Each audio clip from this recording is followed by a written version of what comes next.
வணக்கம் நண்பர்களே, எல்லாரும் எப்படி இருக்குங்க? நல்லா இருக்குங்களா? இன்னைக்கு நம்ம எதை பற்றி பார்க்க போகிறோம்னா, நம்ம தோட்டத்தில் இதில் இளவள்ளி கிழங்கு வச்சுருந்தோங்க. இளவள்ளி கிழங்கு இந்த இருக்கு பார்த்தீங்களா? சேனை பால் சேம்பு பூரா எடுத்துட்டோம். நான் வீடியோ எடுக்கல. இந்த இருக்கு பார்த்தீங்களா? இந்த அண்டிகள் நம்ம அடுத்து முளைக்க வைக்கிறது அண்டி நறுக்கா கிழங்கு நறுக்கா இந்த மாதிரி. இது நாட்டு சேம்பு, பால் சேம்பு கிடையாதுங்க, நம்ம நாட்டு சேம்பங்கிழங்கு. இது ஒரு அண்டி, நம்ம இதை அடுத்து முளைக்க வைக்கிறது அண்டி இந்த இருக்கா. நம்ம வீடியோ இதை எடுக்கலை, அதனால நம்ம எடுத்தோம்ல அதை காமிக்கிறதுக்காண்டி தான் தெரியுது. அதாவது சேனக்கிழங்கும் அதில் எடுத்துட்டோம். இதெல்லாம் கொஞ்சம் விளையுங்க. இன்னும் ஒரு 10-20 நாள் கழிச்சு வீட்டுக்கு ஒவ்வொன்றா தேவைக்கு ஏற்றாப்புல பிடிக்கலாம். அதை புறம் கடைக்கு நம்ம போட்டாச்சு. அப்புறம் இந்த இருக்குது பார்த்தீங்களா, இளவள்ளி கிழங்கு. இதாங்க நம்ம வச்சோம் போன வாட்டி உள்ள விதையில. இங்கே பாருங்க, இலைய பாருங்க எப்படி இருக்கு. இலைய பார்த்தீங்களா, ஒவ்வொரு இலையும் கிழங்கு என்ன இருக்கு பாருங்க. இந்த இருக்கா, இது தாங்க இளவள்ளி கிழங்கு. இது ஃபஸ்ட்டு இந்த ஷிஃப்ட் பறத்துருக்கு. அப்புறம் இடையில மழை பெஞ்சோடனே இது பறத்துருக்கு. இப்போ பாருங்க, இதை பிடுங்கக்கூடாதான் நினச்சாச்சு, இப்போ நினச்சேன். ஆனால் கையில் வந்துட்டு இது ரொம்ப இப்போ மழை பெஞ்ச உடனே அங்கே அப்படியே டெம்பர் அன்னைக்குங்கிற இந்த பச்சைன்னு இருக்கு பார்த்தீங்களா, இது பிஞ்சி இது இன்னும் விளையும். இந்த இருக்கு அந்த மாதிரி ஆயிரும். இது ஒரு கிழங்கு இந்த இருக்குல்ல, இந்த இப்போ நல்லா தண்ணி பாய்து இலையை பார்த்தாலே உங்களுக்கு தெரியும் நல்லா எவ்வளோ குளுமையாக இருக்குது அப்படிங்கிறக்காண்டி.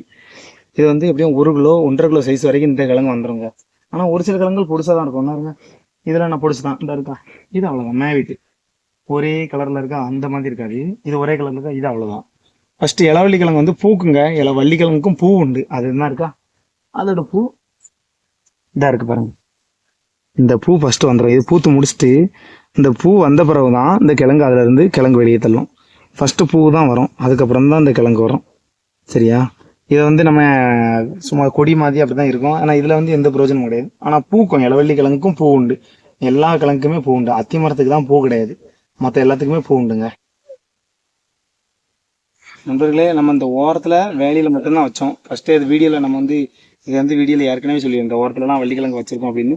அந்த ஃபுல் வீடியோ போட்டோம் பார்த்தீங்களா, தரிசில் இந்த நேரத்துக்கு மாற்றணும்லாம். அந்த வீடியோவில் தான் இதை நம்ம சொல்லியிருந்தோம்.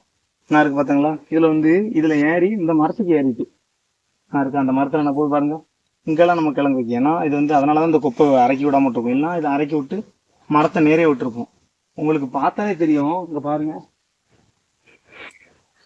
இதா இருக்கா, இதுவும் தேக்கு மரம் தான். அதுவும் எல்லாமே ஒன்றா வச்ச மரம் தான். அந்த மரங்கள் எப்படி இருக்கு, இந்த மரங்கள்லாம் எப்படி இருக்கு உங்களுக்கு பார்த்தாலே தெரியுதுல.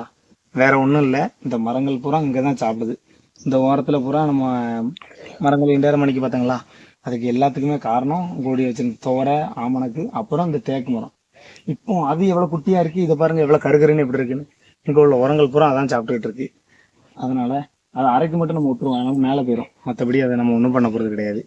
ஏன்னா நம்மளும் ஒரு மரங்கள் வைக்கும்போது மேலே போக தானே செய்யும். அதனால் அவங்களே எதை செய்ய போகிறாங்களா, அதெல்லாம் கிடையாது. அதனால் அதெல்லாம் பிரச்சனை கிடையாது நமக்கு. ஓகேவா? இந்த இளவள்ளி கிழங்கு நிறைய பேர் கேட்டிருந்தாங்க, நம்மளால் அனுப்ப முடியல நண்பர்களே. நிறைய பேருக்கு அனுப்புதுன்னு சொல்லியும் நம்மளால் அனுப்ப முடியல. அது கண்டிப்பாக மன்னிச்சுக்கோங்க.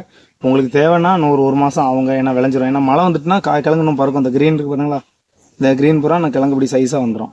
நான் 1 மாதம் கழிச்சு யார் வேணாலும் வாங்கிக்கிடுங்க, நம்மகிட்ட இருக்குது. ஓகேவா? நம்மளால் அலைய முடியலைங்க, ஏன்னா நம்ம வேலையே பார்க்க முடியல. வெயில் வேற கொடுமையாக இருக்குது, அதனால் ஒன்றும் பண்ண முடியலை. நம்ம மஞ்சள் கிழங்கு ஏற்கனவே நம்ம வச்சுருந்தோம்ல, அது கருமஞ்சளும் வச்சுருக்கோம், நம்ம நார்மல் மஞ்சள், அதாவது இதுக்கு பொங்கலுக்கும் வச்சுருக்கோம். அது எப்படி இருக்குன்னு பார்ப்போம். நண்பர்களே, இங்கே பார்த்தீங்களா, நம்ம அன்னைக்கு இத்தனோண்டி ஒரு துண்டு, அதாவது இந்த துண்டு ஒரு மாதிரி தான் நம்ம வச்சோம். இன்னைக்கு பாருங்க, அவன் நம்ம உயரத்துக்கு வந்துட்டாங்க. பாருங்க, நம்ம உயரத்துக்கு வந்திருக்காங்க எல்லாரும், நம்ம பிள்ளைகள்லாம். ஆனால் இப்போ இதோட பச்சையாக தான் இருந்திருக்கோம். இது எதுக்காண்டி மஞ்சளாக இருக்குன்னா, மஞ்சள்னு மஞ்சள் தான் இருக்குன்னு நீங்கள் சொல்லுவாங்க, அது தெரியும்.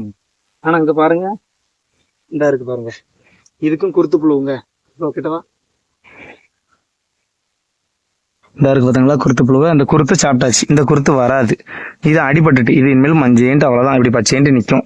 இந்த இருக்கு பார்த்தீங்களா, அந்த பக்கு தான் இனிமேல் வரும். எல்லாத்துலேயும் பாருங்க, இந்த பக்கு வருதா, எல்லாமே பக்கா அதிகமாக வரும். இந்த மஞ்சள் பூரா நின்று போச்சு அந்த குருத்தால். நம்ம மருந்து அடித்தோம் அது கேட்கல. ஏன்னா மழை வந்துட்டுனாலே அது வரதான் செய்யும். அதனால் வேறு உரமும் அதுக்கப்புறம் போடல. ஏன்னா உரம் போட்டோம்னு வச்சுக்கோங்களேன், இதுக்கு மேலே இன்னும் பச்சை கொடுக்கும், இன்னும் நோய்கள் அதிகமாக இருக்கும். இது நம்ம பொங்கலுக்கு வச்சுருக்க மஞ்சள், அதாவது ரொம்ப கம்மியாக தாங்க இருக்குது. மற்றடிக்கு ஒரு நாளைக்கு கூட இல்லை, நல்லா வெட்டி விற்றோம்னா. நம்ம அந்த மஞ்சளை பார்ப்போம், கருமஞ்சள். நண்பர்களே, இந்த பாருங்கள், இது நம்ம மஞ்சள் சொன்னோம்ல, சாதாரண மஞ்சள். அதுக்கும் இதுக்கும் உங்களுக்கு வித்தியாசம் தெரியும். அது நல்லா மஞ்சள் கலரில் இருக்கும், இலையே இளம் பச்சல் இருக்கா. ஆனால் இதுக்கு எல்லாத்துக்குமே ஒரே பராமரிப்பு தான். ஆனால் இது என்ன கலரில் இருக்குது பார்த்தீங்களா, இது கொஞ்சம் கரும்பச்சையில் இருக்கும். இங்கே வாங்க, எதுக்கு அப்படின்னா இது எப்படி கருமஞ்சள்னு கண்டுபிடிக்கணும். அந்த இலையை பாருங்கள், இந்த இருக்கா, இந்த மாதிரி இருக்கும். ஆனால் நம்ம இலையில பாருங்க அந்த இது கோடு வராது. இது எல்லா இலைகள்லையுமே அந்த கோடு என்ன இருக்கா, இந்த இருக்கு. இதில் என்ன இருக்கு, இது வந்து கருமஞ்சள். இதுக்கும் அந்த குருத்துல பிரச்சனை இருக்கு தங்கச்சி. இது என்ன இருக்கா குருத்துல, அது வந்து குருத்து புழு இருக்கும். இந்த குருத்து புழு வந்து தண்டு உள்ளுக்குள்ளோடி போய் சாப்பிட்றோம். அது சாப்பிட்டுட்டுனா குருத்து அடிபட்டுரும், சைடில் பக்கு தான் வரும். இது மொத்தடிக்கு நம்மகிட்ட 5 மூடு தான் இருக்குது. ஒரே ஒரு துண்டு விளதண்டி தந்தாங்க. அதுக்கப்புறம் நம்ம அதில் 5 துண்டு எடுத்து வச்சோம். இப்போ அதில் 5ம் நான் அவ்வளோ நேருங்க இவ்வளோ பெரிய மூடாகிட்டு. இனிமேல் அடுத்த வாட்டி நம்ம வந்து ஒரு பெரிய அளவில் பயிர் செய்யலாம். ஏன்னா இது வந்து அதாவது நம்ம நார்மல் மஞ்சளோட விலை கூட போகும்னு இருக்காங்க. ஆனால் நம்ம இதை விற்றதும் இல்லை, மார்க்கெட்டில் இதை பார்த்ததும் கிடையாது. ஆனால் நம்ம இதை முத வச்சுருக்கோம். அடுத்து நம்ம இதை வந்து பெரிய அளவில் பண்ணணும். ஒரு அக்கா கேட்டிருந்தாங்க போன வருஷமே, அதாவது போன வருஷம் இல்லை, ஒரு 6 மாதத்துக்கு முன்னே அந்த மஞ்சள் நான் காமிச்சேன் ஷார்ட்ஸில். அப்போ எனக்கு அந்த மஞ்சள் கருமஞ்சள் ஒரு துண்டுனாலும் தாங்கினாங்க. அக்கா எனக்கு மொத்தடி 5 தான் இருக்குது, என்னால் முடியாது அப்படின்னு. இந்த வாட்டி அவங்களுக்கு கண்டிப்பாக கொடுத்துருவேன், ஓகேவா? ஏன்னா இது நம்மகிட்ட மிச்ச மீதியாக இருக்குது. அவங்க கண்டிப்பாக ரொம்ப ஃபோன் போட்டு வாலண்டியராக கேட்டுக்கிட்டே இருந்தாங்க எனக்கு கண்டிப்பாக அது வேணும் அப்படின்ட்டு. நம்ம கஸ்தூரி மஞ்சள் வந்து அந்த லாஸ்ட்டில் இருக்குங்க. அது வந்து நம்ம ரொம்ப பெருசாக வர மாட்டேங்குது. ஏன்னா அது வந்து மலையடி வாரத்துக்கு தான் வருது, நமக்கு அது செட் ஆகலை. இந்த மாதிரி மலையடி வாரத்தில் வச்சோம்னா ஒரு மூடு இவ்வளோ பேரும் வருதுங்க கஸ்தூரி மஞ்சள். நமக்கு மொத்தடிக்கு இவ்வளோ பெருசு தான் நிற்கி, அதனால் அது நம்ம செட் ஆகலைங்க, ஓகேவா? நம்ம இது வந்து இன்னும் ஒரு 1.5 மாதம் கழித்து பொங்கலுக்கு முன்னே அறுவடை பண்ணுவோம். அதை வந்து அந்த வீடியோவில் இது அந்த கிழங்கு எல்லாத்தையும் அறுவடை பண்ணுவோம். அதை ஃபுல் வீடியோவில் அதை அப்போ பார்ப்போம், ஓகேவா? நம்ம வீடியோ பிடிச்சவங்க கண்டிப்பாக லைக் பண்ணுங்கள், ஷேர் பண்ணுங்கள், கமெண்ட் பண்ணுங்கள். பாய்.